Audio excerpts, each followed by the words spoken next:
Hello friends, இன்றைக்கு கர்த்தர் நமக்கு கொடுத்திருக்கிற வாக்கு தத்தமான வசனம் எபேசியர் 5:17. ஆகையால் நீங்கள் மதியற்றவர்களாயிராமல் கர்த்தருடைய சித்தம் என்னது என்று உணர்ந்து கொள்ளுங்கள்.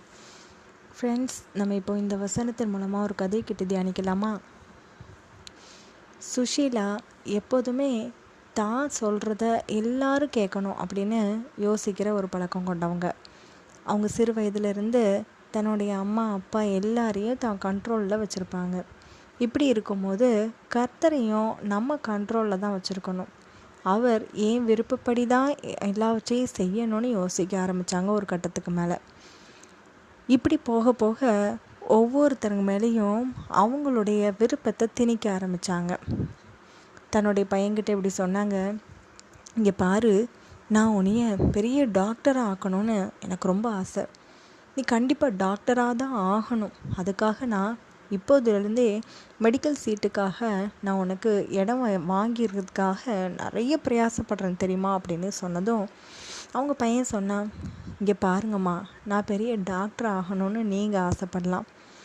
எனக்கு டாக்டர்லாம் வேண்டாம்மா, நான் ஒரு இன்ஜினியராக தான் இருக்கணும்னு ஆசைப்பட்றேன் அப்படின்னு சொன்னதும் அவங்க அம்மா ரொம்ப கோவப்பட்டாங்க.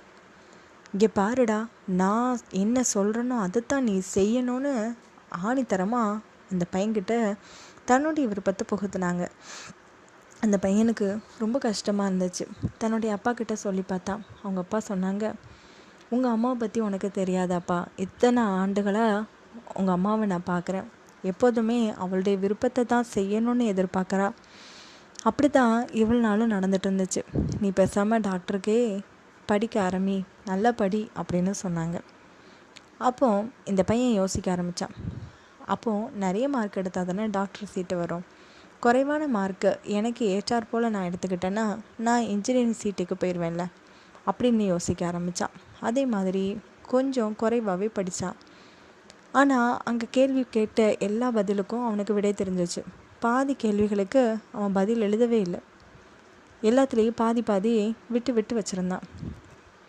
அவன் எதிர்பார்த்த மாதிரியே மார்க்கு ரொம்பவே குறைவானதாக கிடச்சிச்சு. இதை பார்த்ததும் அவங்க அம்மாவுக்கு ரொம்ப ஷாக்காக இருந்துச்சு.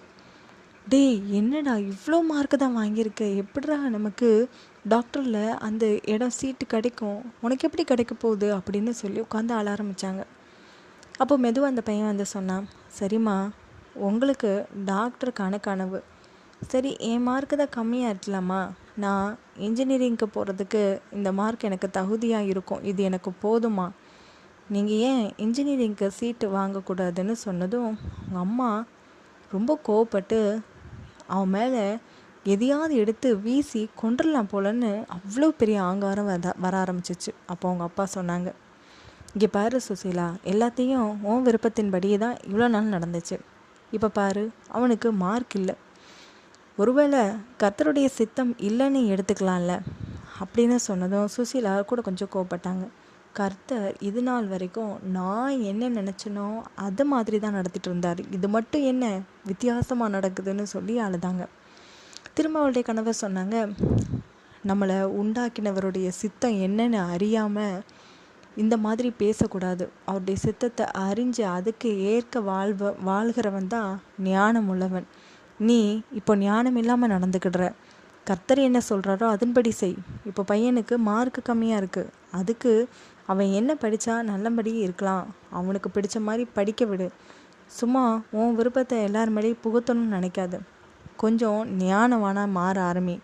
இப்படி இருந்துச்சுன்னா எல்லாரும் உன்னைய தான் ஒடுக்குவாங்க, பார்த்துக்கோ அப்படின்னு சொல்லிட்டு தன்னோட பையனுக்கு இன்ஜினியரிங் சீட்டு வாங்கி கொடுக்க ஆரம்பித்தார் அவங்க அப்பா. இதை பார்த்ததும் சுசீலா கொஞ்ச நாட்களாக அமைதியாகவே இருந்தாள். எதை பற்றியும் யார்கிட்டையுமே சொல்லாமல் ரொம்பவே அமைதியாக இருந்தாள். ஃப்ரெண்ட்ஸ், இந்த கதையை கேட்டிங்களா?